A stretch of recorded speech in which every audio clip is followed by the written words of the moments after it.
نستكمل التنزيل في سلسلة الطاقم المثالي مع مواجهة أخرى ومتأهل آخر. نحن الآن في النصف الثاني من مواجهات الدور الربع النهائي. تعرفنا على الطاقمين المتأهلين إلى دور النصف من إقصائية الصفات، وهما طاقم الموت ضد طاقم الغرور. مواجهة قوية تعد بالكثير. أما اليوم سنتعرف على المتأهل رقم 3 في مواجهة طاقم الجياع ضد طاقم الخطر.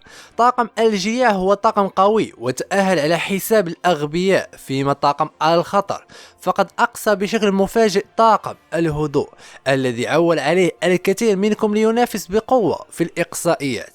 انتهى التصويت على الانستغرام، سارع للالتحاق بنا وتشارك أنت أيضا في تحديد الطاقم الفائز في المواجهات. إذا دعونا نبدأ في المقارنة ونشوف هل ستتوافق النتائج التي سنحصل عليها مع تصويتكم. نبدأ مع المتهور. عندنا لوفي متهور الجياع مقابل فاسكو شوت متهور طاقم الخطر. أعتقد أنها محسومة لصالح لوفي، لأن فاسكو شوت ليس بشخصية محورية في طاقم اللحية السوداء، فيما لوفي الذي سيكون السبب في هزيمة كايدو الذي يعتبر أقوى يونكو. شتان بين هذا وذاك، وحتى في المستقبل اللحية السوداء سيواجه لوفي، فيما فاسكو شوت لا علاقة له بالموضوع. لذلك نقاط المقاتل الأقوى ستذهب لصالح طاقم الجياع. ننتقل للفتاة جولي بوني من طاقم الجياع ضد شيراهوشي من طاقم الخطر. إذا عندنا جولي بوني رغم أنها قائدة قراصنة ومن الجيل الأسوأ وتمكنت من الهرب من قبضة البحرية، إلا أن شيراهوشي تمتلك سلاح خارق وهو بوسايدون، أي التحكم بوحوش البحر، وهذا أمر فارق جدا لدرجة أن إيمو مهتم فيها بنفس درجة اهتمامها باللحية السوداء ولوفي، مما يدل على قوة سلاح بوسايدون في نظر الحكومة. وبالتالي طاقم الخطر يستحق نقاط الفتاة الأقوى. ننتقل للمقاتل. عندنا لاكيرو من الجياع ضد سابو من الخطر. حسنا، لاكيرو ذكر أنه المقاتل الرئيسي لطاقم الشال الأحمر. لا نعرف على مدى اعتماده في القتال، إلا أنه يمتلك إثبات قوة، وهو أن كماندر براينو قام بذكره عند تقديم مكافآت اليونكو، في حين لم يذكر مثلا كاتاكوري من طاقم البيج مام، أو على الأقل كوين من طاقم كايدو، وهذا يعتبر إثبات قوة. في الجهة الأخرى عندنا سابو الذي استطاع بقوته أن يحظى بمنصب قائد أركان الجيش الثوري، نظرا لأخذ تدريبات مكثفة داخل صفوف الجيش منذ صغره، أتقن خلالها مهارات قتالية عالية مدعمة بهاكي تصلب متقدم، كما أنه شخص سريع ورشيق جدا. وبعد سنتين تضاعفت قوته بعد حصوله على فاكهة النار، فهي فاكهة لوغيا قوية استطاع من خلالها إيس معادلة جيمبي التشيبوكاي القوي، أو حتى إدابة جليد أوكيشي في الحرب. لذلك كمقارنة أعتقد أن فاكهة النار تعد حلقة فارقة هنا، لأن سابو في الأصل هو شخصية قوية وتعززت قوته بفاكهة الشيطان، وليس أي فاكهة، لا، فاكهة قوية مثل سانجي الآن بدون بدلة وأعطينا فاكهة النار. إلى أي مدى ستتضاعف قوته؟ فهمت الفكرة؟ لذلك أعتقد أن نقاط المقاتل الأقوى يستحق سابو وتذهب لصالح طاقم الخطر. ننتقل للاستراتيجي كوين ضد كوين. كلا الطاقمين يتشاركان نفس العضو، وبالتالي تلغى نقاط الاستراتيجي الأقوى. ننتقل للسياف أشورا دوجي من طاقم الجياع ضد كينغ من طاقم الخطر. حسنا، عندنا أشورا السياف قوي اعترف به كايدو وأراد ضمه لطاقمه، ونظرا بأن أشورا قاتل جاك بالتساوي بل حتى ظهر أنه متفوق عليه شيئا ما، فإن أشورا يعتبر بمستوى الكوارث. لا يوجد دليل قاطع على أن فرق القوة بين جاك وكينغ كبير أو حتى صغير، لأن الأمور تبقى مجرد تحليل لا غير، لأن ممكن يكون جاك أقوى حتى من كوين، لما لا؟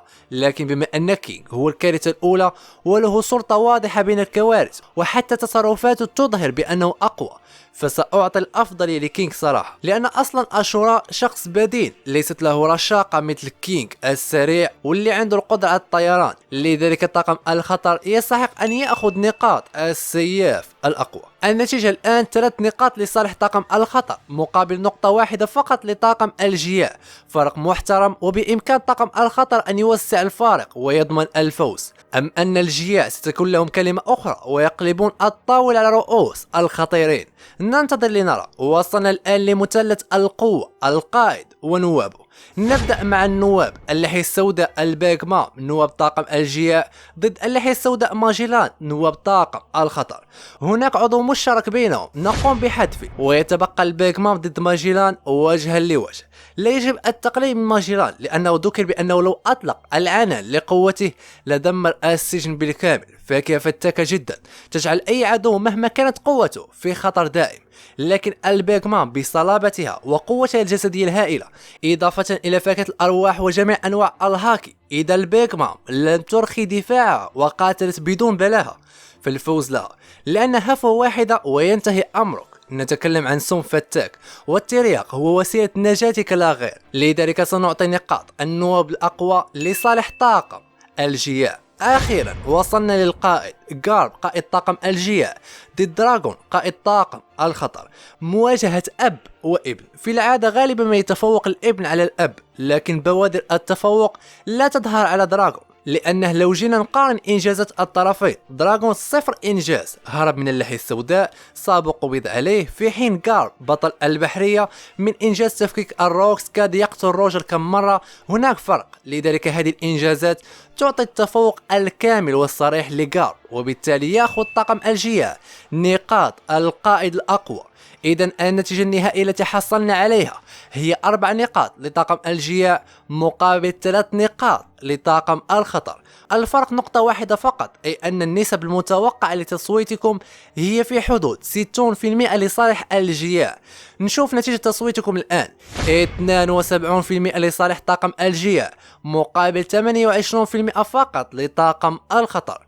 فرق محترم جدا وجاء أكثر من المتوقع، أي أن هذه المواجهة هي الوحيدة لحد الساعة التي كان سهل على المتابع تحديد الفائز بينهم عكس المواجهات السابقة. هل السبب أن طاقم الجياع قوي جدا أم أن الخطر كان ضعيف؟ إذا نضيف نسبة 10% المتمثلة في صوتي وتصبح النتيجة 82 للجياع مقابل 18 فقط لطاقم الخطر. هنيئا لطاقم الجياع بكسب الرهان والتأهل إلى دور النصف النهائي من إقصائيات الصفات، في انتظار خصمه المباشر والمتأهل في مواجهة الغد بين طاقم العظماء ضد طاقم الرعب. مواجهة قوية جدا من العيار الثقيل والصعب تحديد الفائز فيها.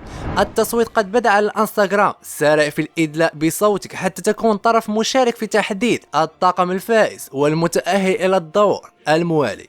إلى ذلك الحين قائد الأسطوري يحييكم، سيا.